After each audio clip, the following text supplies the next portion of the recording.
Bismillahirrahmanirrahim. Assalamualaikum warahmatullahi wabarakatuh. Alhamdulillah, alhamdulillah, alhamdulillah. Marilah kita panjatkan puji syukur kehadirat Allah Subhanahu wa ta'ala atas segala limpahan rahmat, nikmat, hidayah kepada kita yang tidak kalah penting, yaitu nikmat Islam, nikmat iman yang nantinya akan membawa kita yaitu pada kebahagiaan. Salawat serta salam semoga tercurah kepada Nabi Agung Muhammad Sallallahu Alaihi Wasallam, kepada keluarganya, kepada sahabatnya, kepada umatnya, dan semoga kita semua masuk menjadi umatnya yang nantinya akan mendapat syafaat di yaumul akhir. Allahumma amin ya rabbal alamin. Dalam kesempatan yang sangat singkat ini, saya Hari Pujianto dari MAL Bayan akan memberikan ulasan tentang kuliah 7 menit atau kultum yang kami beri judul yaitu tentang kesabaran atau sabar. Sabar itu diucapkan sangat ringan, sabar, tapi dalam prakteknya adalah sangat-sangat berat sekali.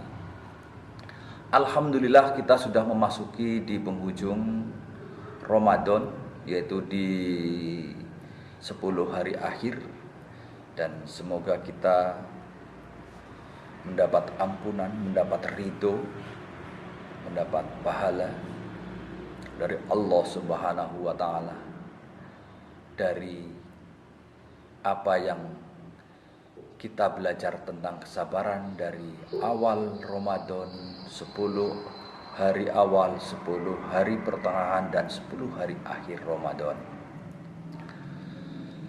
Dalam kesempatan ini dalam surat Al-Baqarah ayat 153 dijelaskan di sana bahwa ya ayyuhalladzina amanu bisobri wassalah innallaha ma'as sabirin, yang artinya wahai orang-orang yang beriman, mohonlah pertolongan kepada Allah dengan sabar dan dengan sholat.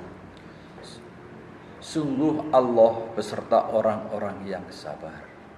Nah, di sini yaitu untuk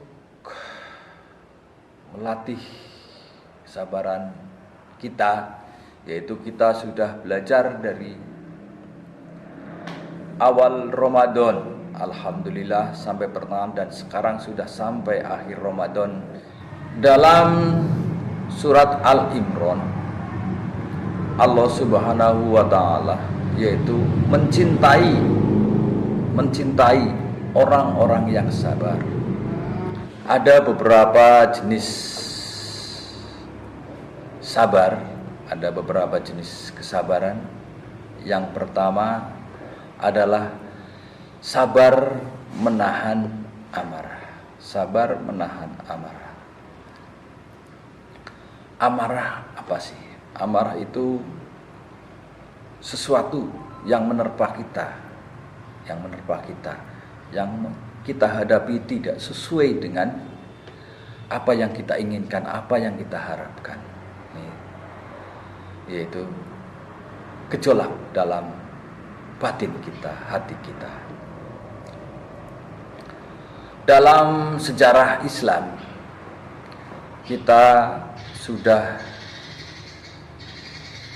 dikenalkan, kita sudah dijelaskan dalam Al-Quran bahwa dalam surat Yusuf, ya, apa yang dijelaskan di sana bahwa dalam sejarah Islam, sejarah Yusuf, Nabi Yusuf alaihissalam, bahwa kesabaran itu sebenarnya ada 3, yaitu sabar menahan amarah, yang kedua sabar menahan nafsu, Yang terakhir yaitu sabar menerima cobaan.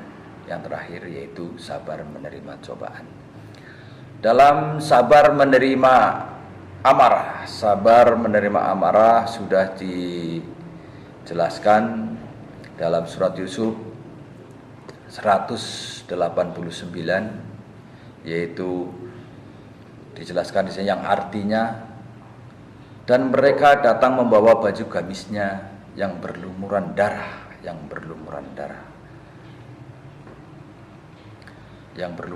palsu.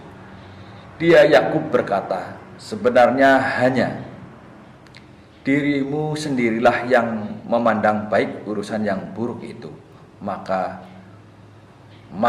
hanya bersabar itulah yang terbaik bagiku. Itu yang diucapkan oleh Nabi Yakub. Dan kepada Allah saja memohon pertolongan terhadap apa yang kamu ceritakan. Nah, di sini bahwa Nabi Yakub alaihissalam, yaitu sebagai bapak dari Nabi Yusuf alaihissalam, harus menerima guncangan hati, tetapi apa yang diterpanya yaitu dikembalikan lagi urusannya kepada Allah Subhanahu wa ta'ala. Itu yang dilakukan oleh bapak dari Nabi Yusuf, yaitu Nabi Yakub alaihi wasallam.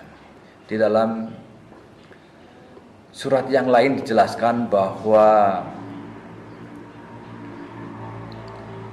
kesabaran itu yaitu diceritakan di penghujung surat Yusuf, yaitu bahwa ketika saudara-saudara Nabi Yusuf datang meminta maaf kepada Nabi Yusuf, apa yang dilakukan oleh Nabi Yusuf? Bukan marah, tapi malah mendoakan para saudara-saudaranya untuk bertaubat, untuk mendapat ridho Allah, dan semoga Allah mengampuninya. Yaitu yang dilakukan oleh Nabi Yusuf alaihi wasallam. Sungguh luar biasa. Dan semoga kita dari contoh tadi bisa diambil sekelumit dari inti sari tentang kesabaran menerima amarah. Yang kedua yaitu sabar menerima nafsu. Nah, ini juga diceritakan oleh Nabi Yusuf alaihi wasallam ketika beranjak dewasa.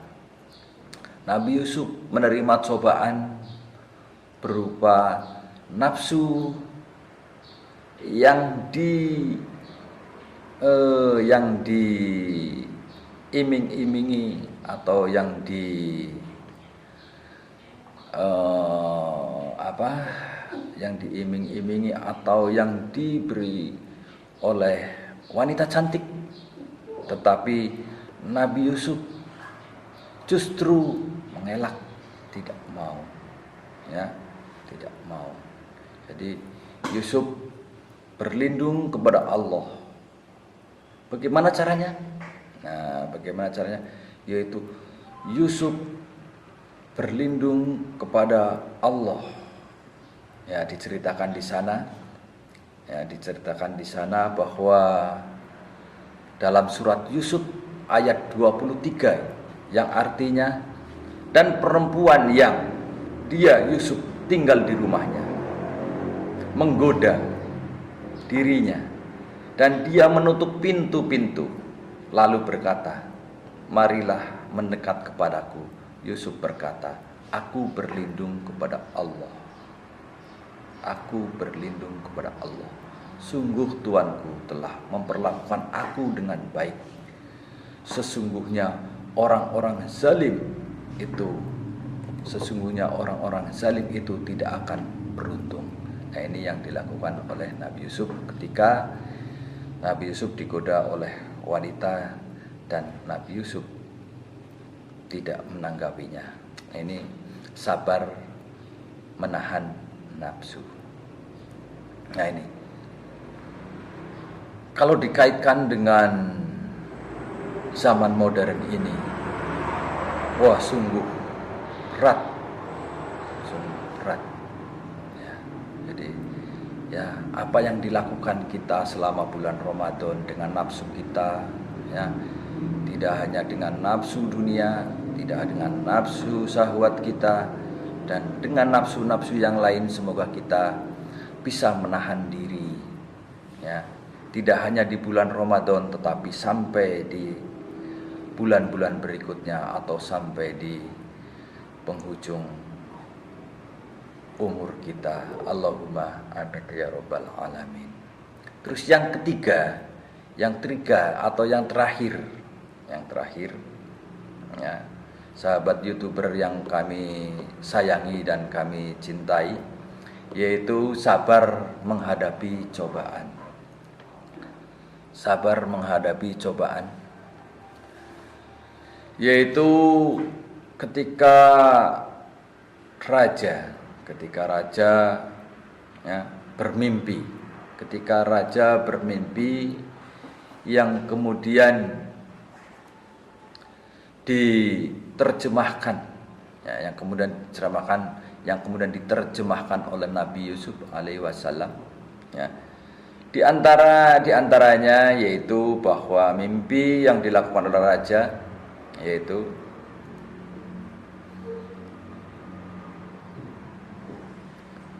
yang terkandung dalam surat Yusuf, ya, surat Yusuf mengisahkan, dituliskan bahwa raja ini melihat 7 ekor sapi gemuk-gemuk dimakan oleh 1 ekor sapi kurus, 7 tangkai gandum yang hijau dan 7 tangkai lainnya yang kering. Nah, ini Nabi Yusuf mentakwilkan atau memberikan arti, ya. Di antara dia Yusuf berkata, agar kamu bercocok tanam 7 tahun. Nah, ini ya arti dari mimpi raja, ya. Ya, jadi diartikan, dia Yusuf berkata, agar kamu bercocok tanam 7 tahun berturut-turut sebagaimana biasa. Kemudian yang kamu tuai hendaknya kamu biarkan di tangkainya. Yang kamu tuai biarkan di tangkainya kecuali sedikit untuk kamu makan. Nah, ini ada isyarat-isyarat itu, berarti ada penghematan. Kemudian setelah itu akan datang 7 tahun yang sangat sulit, ya, 7 tahun yang sangat sulit, yang akan menghabiskan seluruh dari gandum-gandum yang kamu simpan, kecuali tinggal sedikit sekali dari gandum yang kamu simpan. Setelah itu, setelah 7 tahun kekeringan, yang kemudian akan datang hujan, ya, dan dari hujan itu akan memberikan sebuah kemanisan, yaitu akan adanya panen dari gandum atau dari buah-buah yang lain seperti anggur dan sebagainya. Nah, di sini dalam sabar menghadapi cobaan, berarti kita harus bisa menghemat, karena tidak tahu nanti apa yang akan kita alami atau yang kita hadapi di masa yang akan datang. Jadi persiapan dari sekarang untuk mempersiapkan pada masa yang akan datang. Sekian dari saya, semoga bisa bermanfaat bagi saya sendiri dan kemudian kepada orang lain. Wassalamualaikum warahmatullahi wabarakatuh.